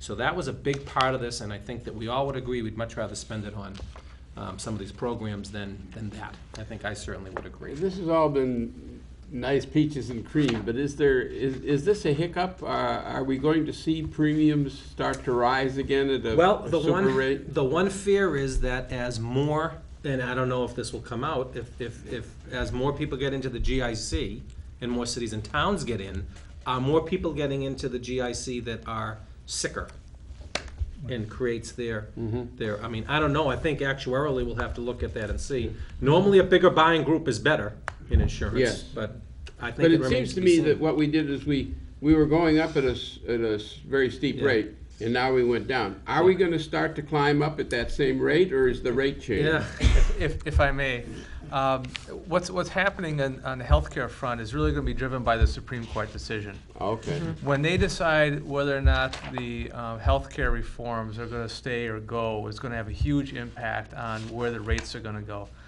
As long as you're able to bring in more and more people who are not insured now, who are just using emergency rooms as their healthcare, then you're going to see a more rapid increase in the rates going forward. If you're able to spread the risk among a greater population and get the people who are using emergency rooms only in the insurance, I think you're going to continue to see the rates flatten out, because one of the things to remember about healthcare is it has grown from roughly 12% of a gross domestic product in the United States up to about 18% today. And our gross domestic product is only going up about 2.5% or 3% per year. So long term, if everybody's in, you cannot continue to have 10% increases in healthcare, because next thing you know, it's 25 or 30% of our gross domestic product. That's not sustainable. So I think the reality is, as long as the pool is large enough, you're going to continue to see the rates get down closer to, say, 4 or 5%, and maybe even 3% over a very long period of time. Very good. that's what we're hoping. Why don't we go forward, because that is one of my issues. But if I could just really quickly, contrast that with 8 to 10 to 12% Oh, yeah. that we know we would get otherwise. Right. At this point, we're in much better shape. I think a couple of Simplistically, years I ago, remember Dan telling us that it can't keep on going up because we can't afford it, so it has to come down. yeah. Well, I know a couple of years ago, we got like an 8.7% increase. I was thrilled. Right. It's all relative. Was all Bad relative. sign. If we could go forward one more to, I think, the one that says issues, yes. Issues. Local economy is an issue, and I guess it becomes more of an issue when we talk about state aid and how what we get from the local economy is actually increased percentage of our budget. We get about $750,000 a year right now from the local option meals tax and the hotel tax combined. So that is becoming a substantial part of our budget, or our income, I should say. State aid is always an issue. I think the Galvin school vote is a huge issue. That will, if it does not go through, we will have to do something with the Galvin. We will have to do some repairs and what have you, which will choke some of the other budgets. So that is a big issue. Future contracts are a big issue as well. Health insurance, we've kind of hit on that. Any other revenue that comes in, I will say this, we have a number of projects coming in town, and that brings us in a lot of other revenue on building permit fees and what have you. My philosophy has always been on those is that I don't count on that. I kind of keep that as gravy when it comes in. A number of cities and towns have gotten in trouble counting on that happening every year, because at a certain point, that's not sustainable either. That's not gonna be there forever. We'll hit my chapter 70, my favorite one on the next two slides. And capital needs, we know we have to increase that. So, if we go to chapter 70, and if I could ask you, please, to call your state reps and whack them over the head, and our senator, and they are great. Euphemistically, no, but this is something that is a bee in my bonnet. Reading gets $2,212 per student. Melrose gets $2,030 per student. Wakefield gets $1,425 per student. Now, they will tell you, they being the state people, it's part of the formula. Wakefield has a better ability to pay, what have you. They'll probably mathematically figure it out on some archaic base that was in that formula years ago. You cannot convince me that there should be a disparity like that between three like communities. And that is what I try to drive home when I talk to everybody. And when they say, well, Reading has more students, I agree. Reading has more students and should get more money because they have more students. But if you go to the last slide, if we got the same per pupil aid as Reading, we'd get an extra $2.6 million in Chapter 70 funding every year. That's huge. Can you imagine how this would be different with $2.6 million every year? If we get the same as Melrose, we get an extra $2,035,000 per year. If we got the same per pupil aid. That's all I'm saying, and that is something that the item wrote I was steamed. I am steamed when I look at that. It really bothers me, and I agree. And all we can do is work with our state legislation to fix that. Joe? And it's another perfect storm situation. Melrose and Reading have new schools. Yeah. If the Galvin building not only affects the education of the students, it affects the community, because with all the surrounding towns building new schools, Stoneham just passed their building vote, Wilmington did. I don't know if what Wakefield is going to attract young families, families with children coming to the town, which affects the economy of the town, which affects the enrollment, and if there's a dip in enrollment, we'll lose Chapter 70 money. It's So all it's just interconnected. this, it's, There's no question that when we built the Dahlberg and the Woodville schools, that the areas around those schools changed demographically. They changed as far as building is concerned, the housing is concerned, everything changed in those areas. To the positive. To the Yes. positive. To the positive. And when you think Absolutely. about it, it's all interconnected. Yes. People come in, they have more cars. Our excise taxes go up. People come in, they spend more money downtown. The businesses do better. Maybe they take a vacation and just go to the Colonial. My wife always wants to go much farther, Phil, so that's not gonna work in my house, but maybe somebody does. But they go to our local restaurants, and we get a little bit more in that. So it's all interconnected. So I think it is kind of a watershed moment right now. absolutely. On a similar point, could I ask you to go into a little bit more detail on what is meant with the Chapter 70 apologists kind of mean by Wakefield has a greater capacity to pay or generate revenue? What do is that a business tax mix versus? Go ahead, Dan, Go I'm ahead, happy. No, this is something I studied a couple years ago when the Chapter 70 monies came up, and there's a formula that the state uses on their website. And in the formula, it includes basically a component, an element is the ability to pay. And what they do is they looked at the assessed valuation of all the property. So in other words, what's the total value? If you take every single property in Wakefield and sold it at market value, what's it worth? They look at that formula, and we compare favorably to Reading, but we're slightly above them. The other thing they look at is basically your income taxes and your filing of your income taxes. So they look at the income per capita for Wakefield, and we're actually ahead of Reading on a per capita basis in terms of how much people file on their income taxes on a per capita basis. We're actually higher than Reading. So those are the two components in terms of, quote, ability to pay that's hurting us, because we have, according to DOR, we have the ability to pay. Therefore, we should be putting up more money of our own rather than relying on the state. And that's the theory. That's very interesting. I think that contravenes the perception that Reading and Melrose are maybe higher income resident populations. I think that's, maybe since I've been in the area so long, that's my perception going back years, that's an Now, interesting fact. I looked at this a couple of years ago. I looked at Reading. I did not look at Melrose. I don't know what the numbers look like today, but according to the folks that manage the formula, what they told Steve, and I think is consistent with what it was 2 years ago, is that Wakefield does have a greater ability to pay than Reading. Interesting. After all, our name begins with W. Maybe we should be comparing ourselves with Wellesley, Weston, and Wayland and see what Winchester, sure. the differences are. Winchester got an extra $1 million in chapter Oh, yeah, don't go there. All right, well, does anyone have anything else they'd like to add? Yes, please, One Dan. thing, one of the things that we'll do is this little PowerPoint, it includes a lot of details, a lot of numbers, is something on the town's website. I think the last year's version is currently on the FinComm page of the town website, and I think we can get We can get this one. We can get this one on the website so that people will be able to take a closer look at this presentation. And I would suggest getting, Jones and Steve's, get yours out on the website, maybe the school website as well. So if people want to look at this in more detail and ask some questions after looking at it, please feel free. But we'll get it out on the website for people to review. Okay. Steve, anything else? No, I just want to thank everybody for watching. I know it's kind of a dry subject, but it is important, and I think I agree with what Sean said. We are moving in the right direction. Absolutely. All right. Thank you. Thank you.